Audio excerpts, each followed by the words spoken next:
Gálatas capítulo 4, do verso 8 ao verso 11, diz assim a palavra de Deus. Outrora, porém, não conhecendo a Deus, servíeis a deuses que por natureza não são. Mas agora que conheceis a Deus, ou antes, sendo conhecidos por Deus, como estáis voltando outra vez aos rudimentos fracos e pobres, aos quais de novo quereis ainda escravizar-vos? Guardai dias e meses e tempos e anos. Receio de vós tenha eu trabalhado em vão para convosco. O Senhor aplique a sua palavra aos nossos corações. Vamos orar mais uma vez. Senhor, estamos aqui mais uma vez diante da tua lei, como filhos sedentos que olham para os seus pais, preparando o seu alimento. Nós estamos aqui, Senhor, com os nossos olhos fitos em Ti, esperando que o Senhor alimente a nossa alma. Fala conosco, tem misericórdia de nós, abre o nosso coração, quebra, Senhor, os nossos ídolos, e que possamos, santificados pelo Teu Santo Espírito, vivermos aquilo que o Senhor quer para nós. Não nos deixa, Senhor, nos distrair, mas que o Senhor seja glorificado através da nossa atenção à Tua Santa Palavra. Eu te peço que o Senhor tenha misericórdia do Teu povo e daqueles que porventura estão aqui, mas que ainda não Te conhecem. Que o Senhor tenha misericórdia e alcance esses corações com a Tua salvação. Nós Te pedimos isso, no nome de Jesus. Amém. Louvado seja Deus, irmãos, pelo cristianismo bíblico. O cristianismo que prega a liberdade. Não a libertinagem, mas a liberdade. O cristianismo que prega solos Christus, somente Cristo. O cristianismo que prega sola fide, somente a fé. O cristianismo que prega sola gratia, somente a graça de Deus. Somente essas coisas que eu mencionei aqui, um dos lemas da reforma, que nos torna aceitáveis diante de Deus. Isso difere de todas as religiões que nós vemos pelo mundo. O cristianismo é a única religião que prega a salvação única e exclusivamente pela graça. Coisa que nós não vemos nas seitas, coisas que nós não vemos até mesmo em algumas denominações que se dizem evangélicas. E muitos, infelizmente, por conta de um entendimento equivocado da salvação, têm se escravizado, achando que pelos seus méritos serão aceitos diante de Deus. A carta de Gálatas, ela é uma carta que consola o nosso coração. A carta de Gálatas é a carta da liberdade. É a carta da nossa alforria. Nós éramos escravos, mas agora nós somos livres em Cristo. Paulo está lidando aqui, como os irmãos têm acompanhado, com pessoas que estavam retrocedendo na fé. Pessoas que um dia foram alcançadas pelo ministério dele, pelo ministério de Barnabé, mas que agora, pela influência, pelo ensinamento dos falsos mestres, eles estavam então retornando às práticas antigas. Eles estavam agora acreditando nas coisas rudimentares do mundo, ou seja, eles achavam que por meio das suas práticas, eles seriam aceitos por Deus. Nós temos percebido que até aqui Paulo tem feito uma longa defesa em relação à doutrina da justificação pela fé. Mas Paulo, ele muda um pouco o tom da sua escrita nesse momento, e ele agora, ao invés de trazer instrução, Paulo traz uma exortação, uma admoestação. Nós temos percebido que desde o capítulo 3, Paulo tem trazido um forte conteúdo teológico. Agora Paulo meio que emotivo, ele olha para os seus leitores e ele então fala acerca do que eles viviam, do que aconteceu com eles depois do momento em que eles conheceram a Deus, ou que eles foram conhecidos por Deus. E ele encerra esse parágrafo meio que num tom de desabafo. No versículo 11 ele diz: receio de vós tenha eu trabalhado em vão para convosco. O que estava em jogo aqui era o Evangelho. O Evangelho que assegurava aqueles irmãos de que eles eram aceitos, eles eram libertos pela mediação de Cristo. Eles estavam jogando isso fora. Eles estavam jogando fora a doutrina da adoção. Eles foram adotados pelos méritos de Cristo, no entanto, eles diziam, não, eu não quero. Essa ideia de que Cristo pagou tudo por mim, isso é loucura. Eu prefiro ficar com aquilo que os falsos mestres ensinam. Eles estavam colocando de lado também a presença do Espírito Santo de Deus no nosso coração, pelos méritos de Cristo.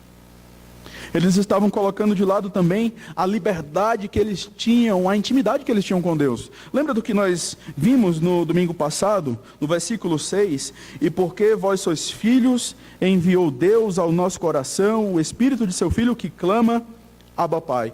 Nós vimos que essa expressão Abba é uma expressão aramaica que significa papai. Eles estavam colocando de lado essa intimidade com Deus por conta de uma doutrina errada.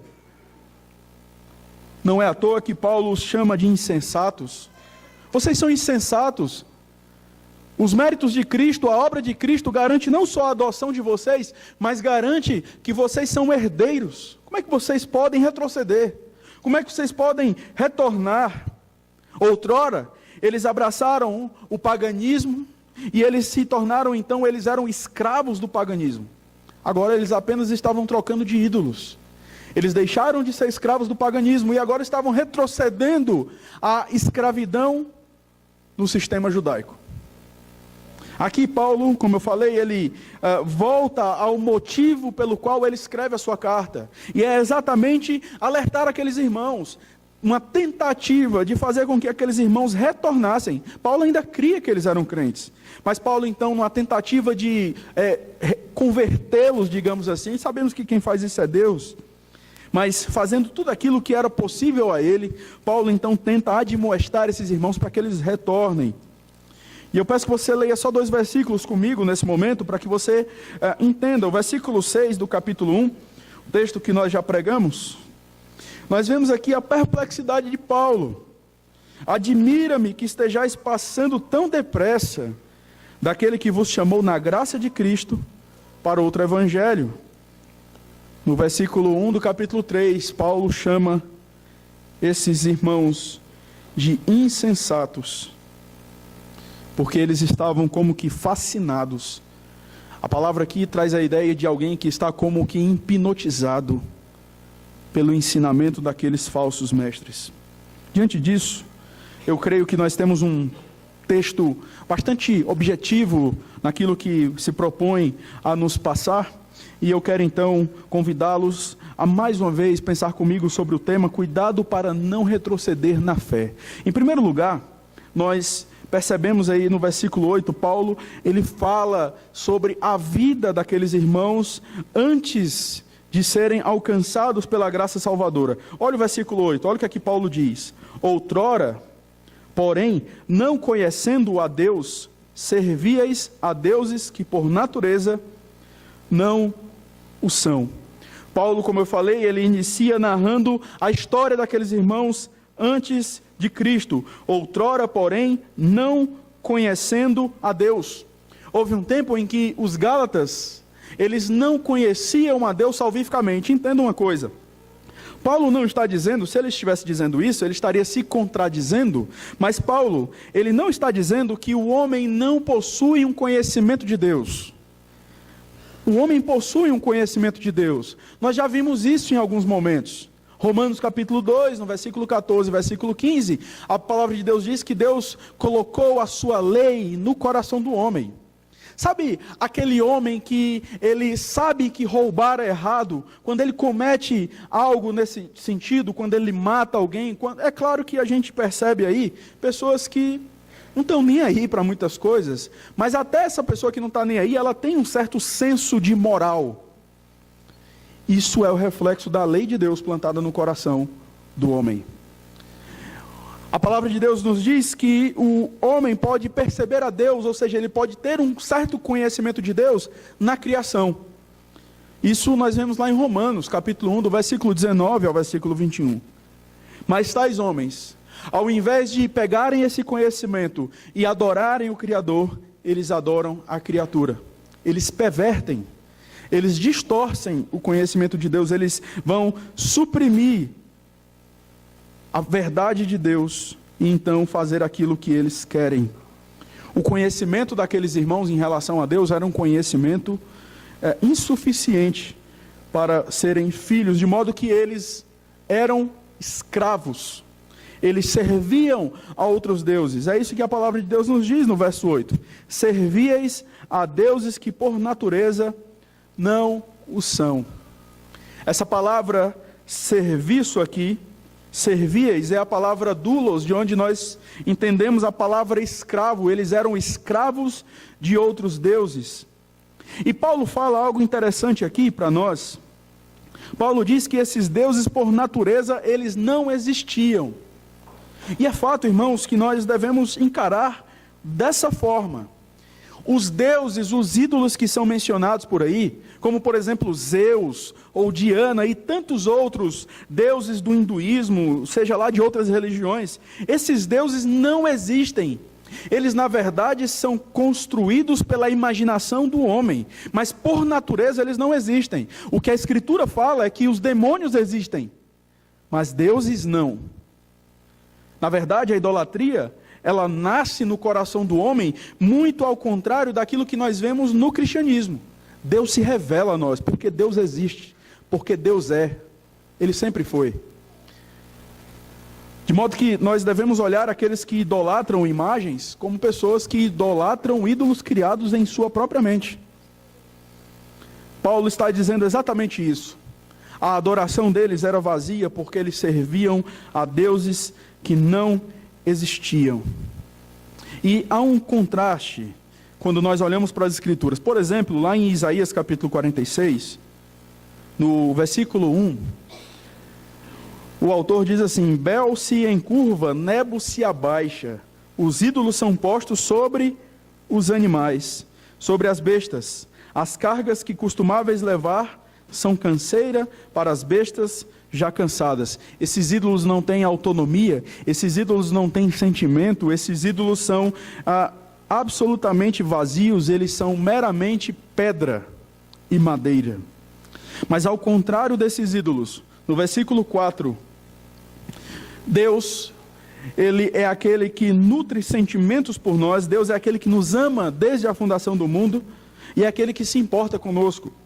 Até a vossa velhice eu serei o mesmo, e ainda até as cãs eu vos carregarei. Eu acho interessante essa expressão, porque essa expressão está aqui à toa.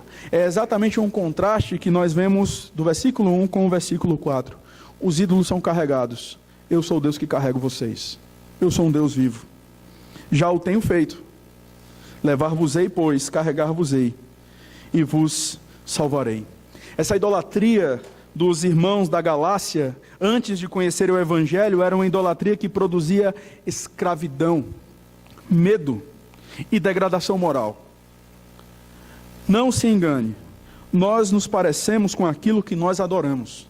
E é exatamente por isso que Paulo está aqui mostrando para aqueles irmãos a doutrina da salvação.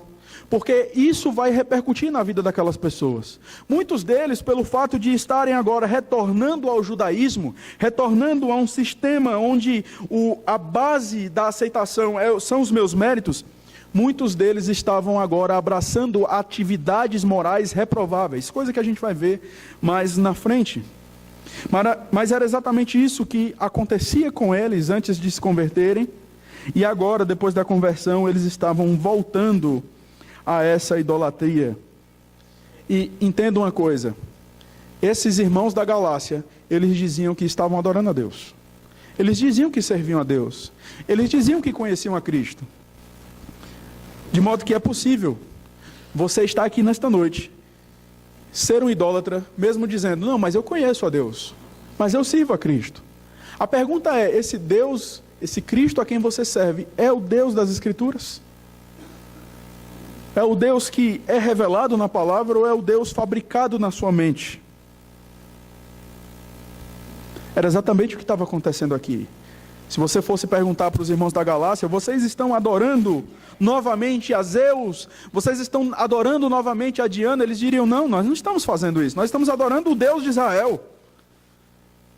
Paulo diz, vocês estão retornando a uma atividade de idolatria. Porque esse Deus que vocês estão pregando não é o Deus das Escrituras. O Deus das Escrituras, ele liberta vocês de maneira completa, de maneira perfeita. Cuidado, meu irmão, para não estar adorando supostamente a Deus, mas ainda com um coração absolutamente idólatra. Mas em segundo lugar, depois de Paulo narrar um pouco a respeito daquilo que eles eram, Paulo fala da intervenção graciosa de Deus. No versículo 9, nós temos aí: mas agora que conheceis a Deus, ou antes sendo conhecidos por Deus, como estáis voltando outra vez aos rudimentos fracos e pobres, aos quais de novo quereis ainda escravizar-vos? Em sua maravilhosa graça, Deus enviou, conforme eu já disse, Paulo e Barnabé para anunciar o evangelho ali. E pela ação soberana do Espírito Santo de Deus, aqueles cristãos da Galácia vieram a conhecer o Deus verdadeiro. Mas Paulo não fica aí. Paulo não diz: olha, vocês conheceram a Deus, ok. Não, Paulo ele complementa. E ele diz o seguinte: mas agora que conheceis a Deus, ou antes, sendo conhecidos por Deus. Esse conhecimento de Deus em relação aos Gálatas não é um conhecimento meramente casual. Essa palavra aqui para conhecimento, ela é aplicada a casais. É um conhecimento que envolve intimidade, é um conhecimento que envolve pacto, é um conhecimento que envolve compromisso, é um conhecimento que envolve amor. No contexto aqui aplicado ao Senhor Deus, é um conhecimento que envolve a nossa salvação. O que Paulo está querendo fazer aqui é mostrar para aqueles irmãos: olha, vocês conheceram a Deus, ou melhor, antes vocês foram conhecidos por Ele. A salvação de vocês não é porque vocês investigaram e chegaram ao conhecimento de Deus. A salvação de vocês está no fato de que Deus os conheceu primeiro.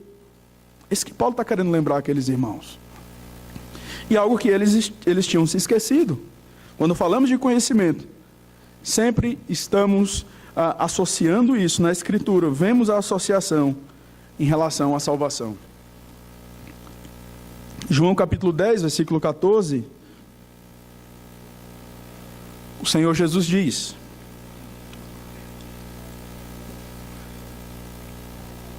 eu sou o bom pastor, conheço as minhas ovelhas, e elas me conhecem a mim. Cristo não está falando das ovelhas que estavam no seu aprisco, mas daquelas que ainda viriam. Ele as conhece. 2 Timóteo 2,19, o Senhor conhece os que lhe pertencem. O que dizemos de Romanos 8,29? Porquanto aos que de antemão conheceu, ou seja, Deus nos amou antes da fundação do mundo e nos predestinou para sermos conformes à imagem do seu Filho. Todas essas colocações aqui, elas são relativas à nossa salvação. E era exatamente isso que os irmãos da Galácia não entendiam. Eles acreditavam que pelos seus méritos eles eram aceitos por Deus. E Paulo, desmistificando isso, diz: olha, vocês foram conhecidos por Deus. Deus os conheceu. E é tudo aquilo que tudo o que tem a ver com outros textos da Escritura, como por exemplo, o texto de João. Nós o amamos porque ele nos amou primeiro. Deus nos salvou, Deus nos amou, Deus nos escolheu. E essa é precisamente a lição que nós precisamos ter. Nós estamos aqui hoje, não porque somos afeitos à teologia das Escrituras. Nós estamos aqui hoje, exatamente nessa igreja, e buscando adorar a Deus da maneira correta, não porque nós, pelos nossos méritos, investigamos e chegamos a algumas conclusões. Mas estamos aqui porque éramos conhecidos por Deus antes da fundação do mundo. Estamos aqui, abraçamos a teologia da soberania de Deus, abraçamos a teologia da suficiência de Cristo, da justificação pela fé, porque Deus nos conheceu antes da fundação do mundo. E se Deus não tivesse nos amado, estaremos perdidos. De modo que não temos qualquer motivo para sermos arrogantes pelo fato de conhecermos algumas coisas. Isso é fruto da ação inicial de Deus sobre as nossas vidas. E é isso que Paulo está querendo lembrar aqueles irmãos, ainda que num tom de desabafo. A iniciativa partiu do próprio Deus. Isso deve encher o nosso coração de gratidão. Isso deve encher o nosso coração de alegria. Eu creio que é muito bom quando você vai a um encontro onde a pessoa, ela faz questão de ter você ali. Você veio a esse encontro porque Deus te conhecia.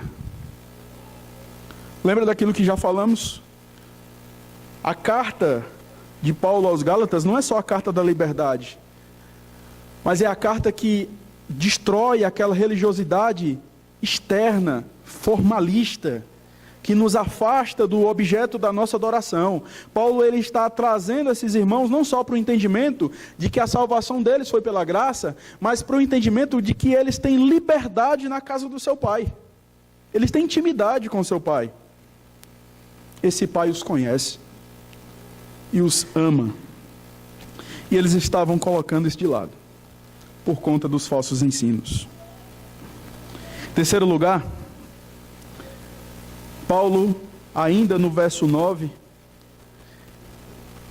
ele traz uma indagação, e eu creio que isso chega como que um alerta para mim e para você. Paulo diz: como estáis voltando outra vez aos rudimentos fracos e pobres, aos quais de novo quereis ainda escravizar-vos? Guardai dias, meses e tempos e anos. Receio de vós tenha eu trabalhado em vão.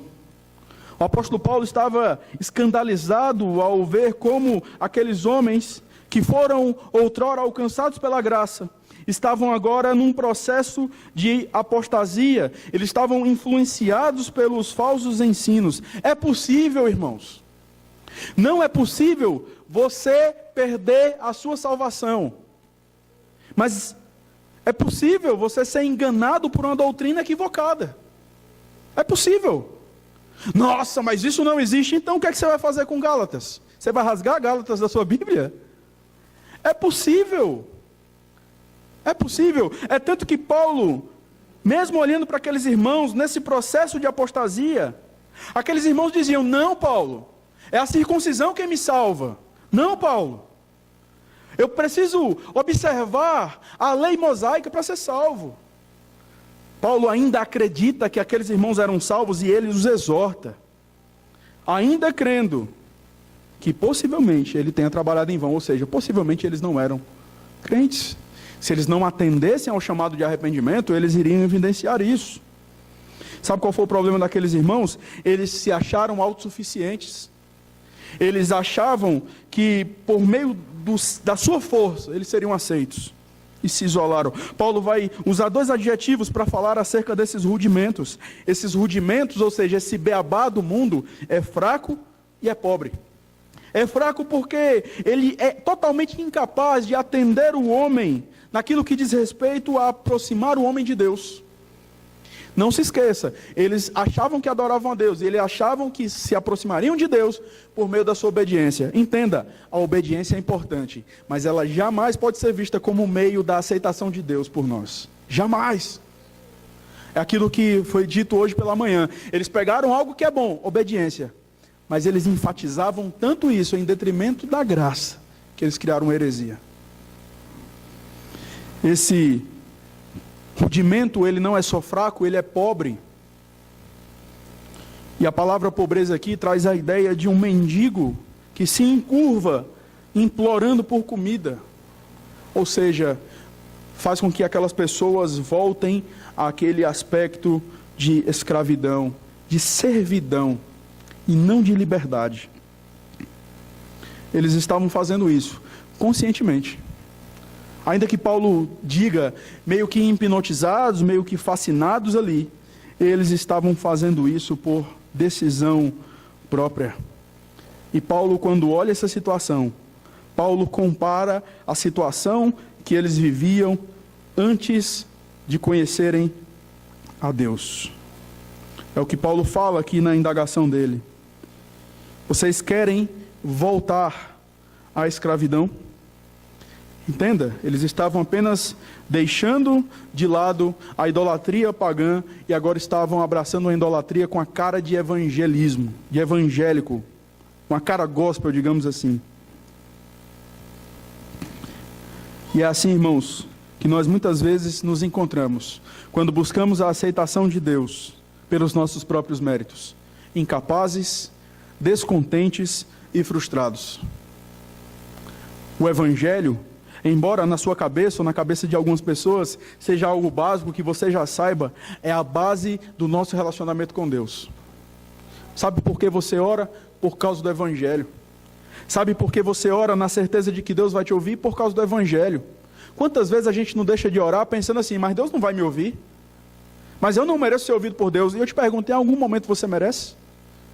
Sabe quando é que você mostra que você não entende o Evangelho? Que quando você está aqui na ceia e você se pune e diz, não, hoje eu não vou tomar porque eu não mereço. E aí o presbítero passa lá com a bandeja e você diz, não, hoje não. Você está mostrando que não entende o Evangelho. Você está voltando aos rudimentos fracos e pobres do mundo. Martinho Lutero, comentando esse trecho, ele diz assim, as pessoas que preferem a lei ao Evangelho são como o cão que largou a carne para apanhar a sombra refletida na água. A lei é frágil e pobre. O pecador é frágil e pobre. Dois miseráveis mendigos tentando socorrer um ao outro e não conseguem. Só conseguem fatigar um ao outro. Todavia, por meio de Cristo, o frágil e pobre pecador é reanimado e é enriquecido para a vida eterna. O argumento do apóstolo Paulo, segundo John Stott, é basicamente o seguinte: se vocês eram escravos e agora são filhos, se não conheciam a Deus, mas agora vieram a conhecê-lo e são conhecidos dele, como podem retornar à antiga escravidão? Como podem deixar-se escravizar pelos espíritos muito elementares dos quais Jesus Cristo os resgatou? Como é que vocês podem abrir mão disso? Será que vocês não entendem aquilo que Deus fez por vocês? A liberdade, sabe de uma coisa? Muitos de nós parece que ainda não entendemos a liberdade que nós temos em Cristo. Não desfrutamos de um relacionamento significativo com Deus, porque tendemos a achar que Deus nos aceita pelos nossos méritos. Talvez você teoricamente entenda que você não é aceito pelas suas obras, mas a sua conduta no seu relacionamento com Deus mostra isso. Você tem vergonha de orar,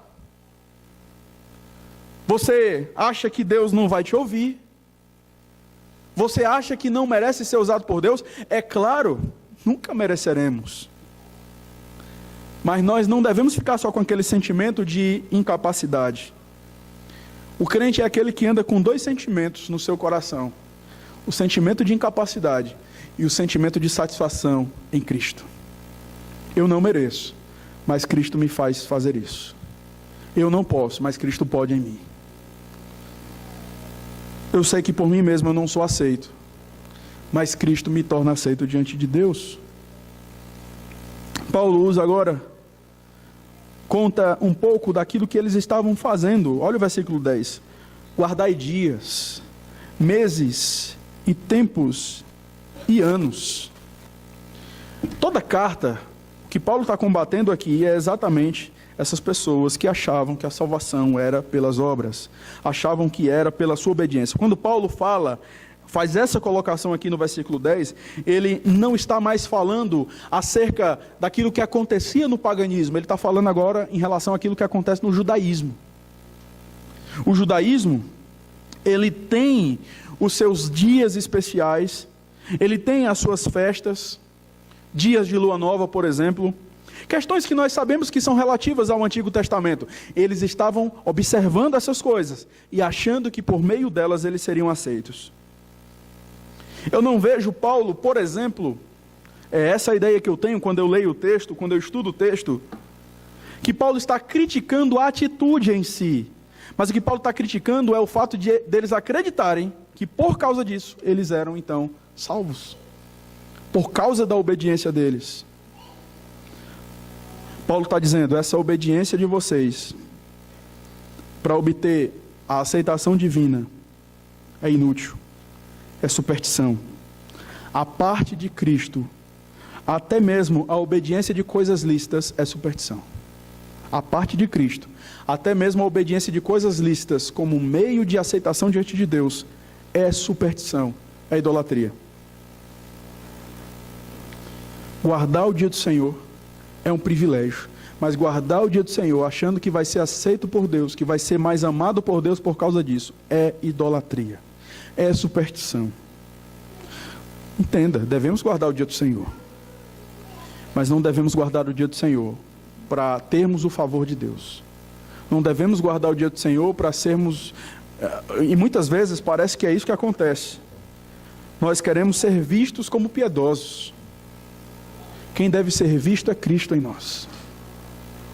E por mais que você seja zeloso na prática dos mandamentos do Senhor, você ainda necessitará de Cristo para ser aceito diante de Deus. Cristo é o seu mediador, do início ao fim da sua jornada cristã.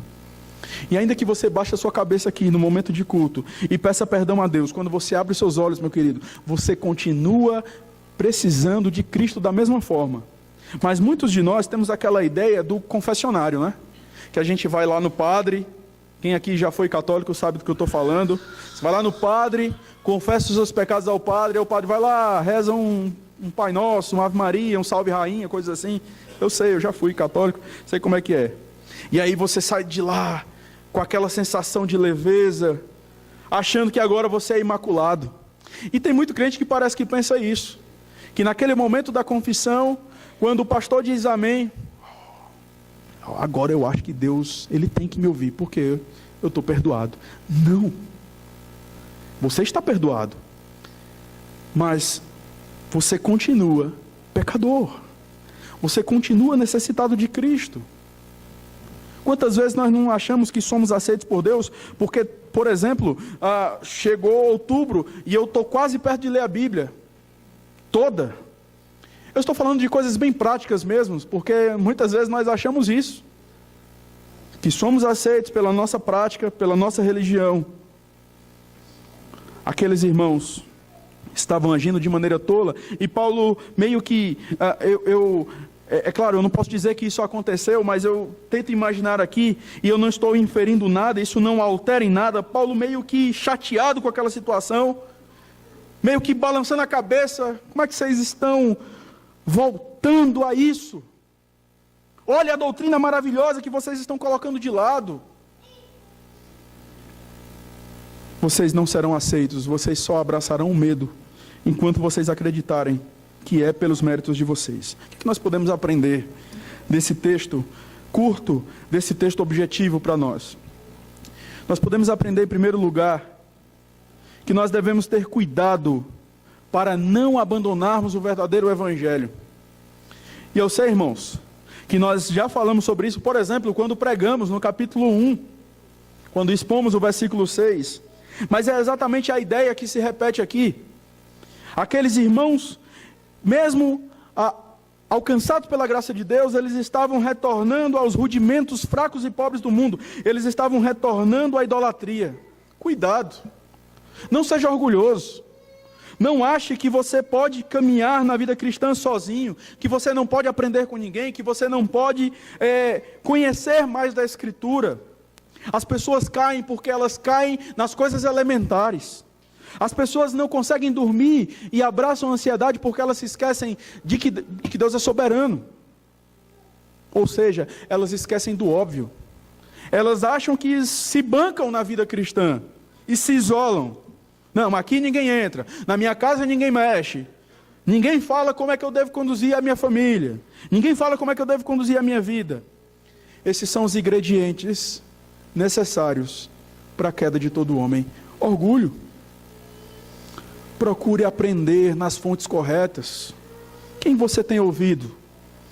Quais as pregações que você tem visto na internet? Nada contra, excelentes pregações. Eu mesmo sou um dos que ouço muitas pregações. É maravilhoso. Mas esses dias, cada vez mais eu percebo que esse rapaz tem ganhado notoriedade. Ele tem defendido coisas malucas. Dizendo, por exemplo, que Paulo errou em muitos dos seus escritos. Acho que muitos viram o vídeo desse rapaz essa semana.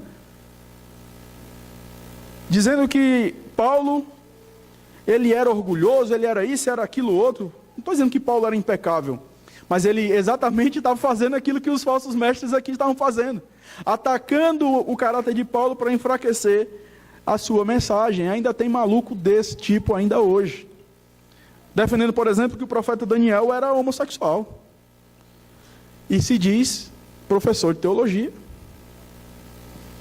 É isso que nós temos visto, irmãos. E sabe o que é pior? São muitos crentes que olham para essas coisas. Nossa, mas olha, ele trouxe uma informação aí que eu não vi. Eu nunca parei para pensar sobre isso. E o que tem de crente assim, às vezes até no meio da nossa igreja, que está preocupado com a última notícia gospel do momento, a última interpretação bíblica do momento.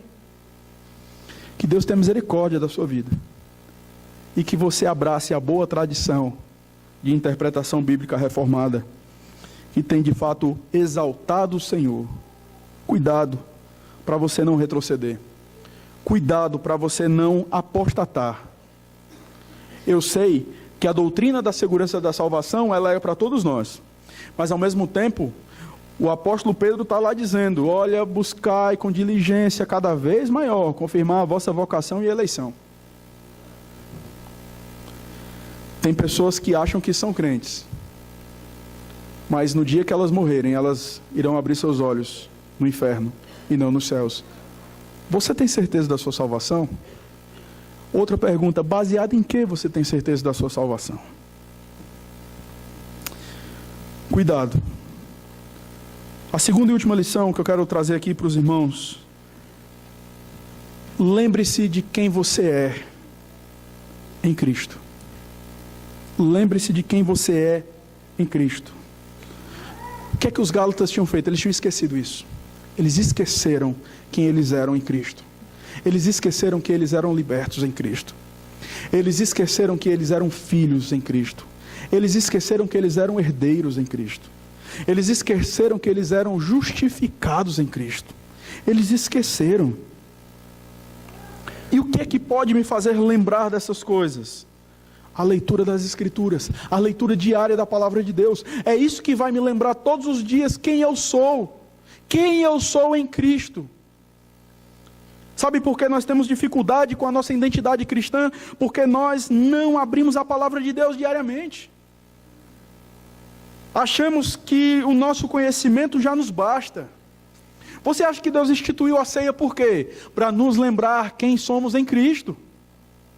Por conta da nossa debilidade, Calvino já disse isso para nós. Por conta da nossa fraqueza, porque nós somos esquecidos. Deus então instituiu um sinal visível para nos lembrar de uma realidade invisível. Somos salvos em Cristo. Você não se lembrará, ou você se esquecerá, se você negligenciar a leitura da palavra de Deus. Um dos grandes propósitos da leitura diária da Bíblia, já dizia John Stott, da meditação e da oração, é exatamente este: orientar-nos corretamente, lembrando quem e o que nós somos. Nós éramos escravos, agora nós somos filhos. Nós estávamos aprisionados ao medo. Deus era alguém que causava terror aos nossos corações.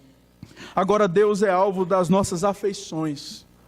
Nós vamos até Deus não porque nós temos medo do inferno. Nós vamos até Deus porque Deus traz deleite para a nossa alma. E por quê? Porque hoje nós somos filhos. Nós nos sentamos à mesa com o nosso Pai e gozamos desse relacionamento de intimidade. Um homem chamado John Newton, talvez você já ouviu a história desse homem. Ele perdeu a sua mãe quando ele tinha 7 anos.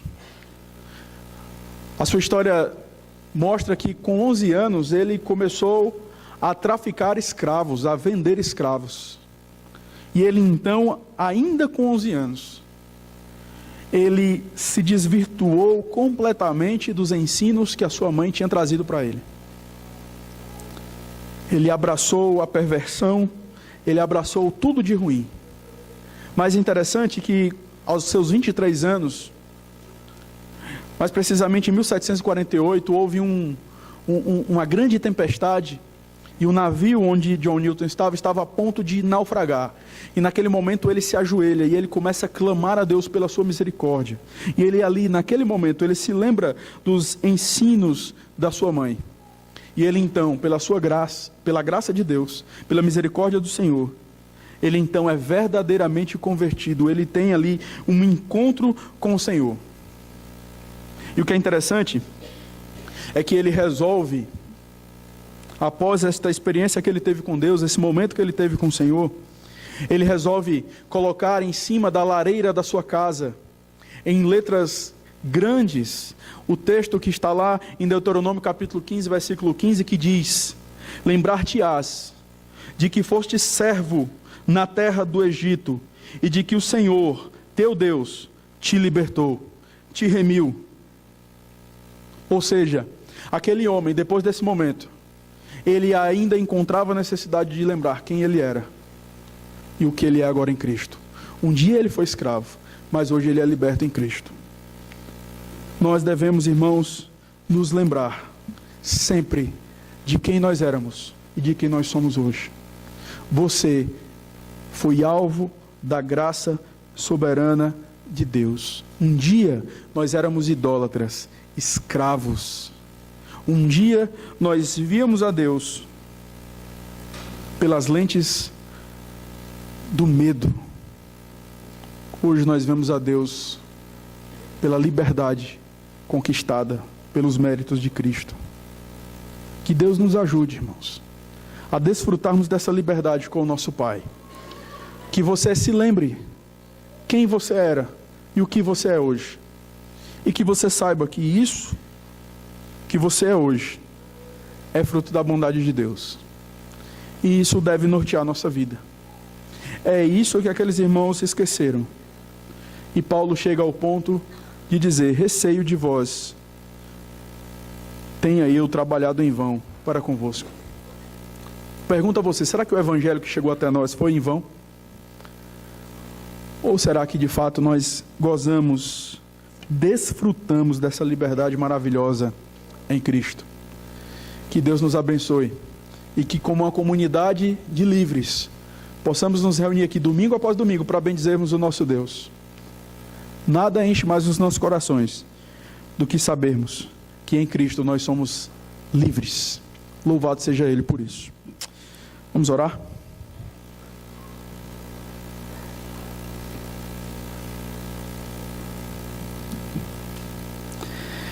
Graças te rendemos, Senhor, pela liberdade que nós temos no Teu Filho, pela alegria que a Tua salvação nos traz. Pedimos, ó Deus, que essa alegria seja perene em nossos corações, que ela norteie a nossa vida, influencie a forma como nós olhamos o mundo. Enche os nossos corações com a certeza de que fomos libertos no Teu Filho.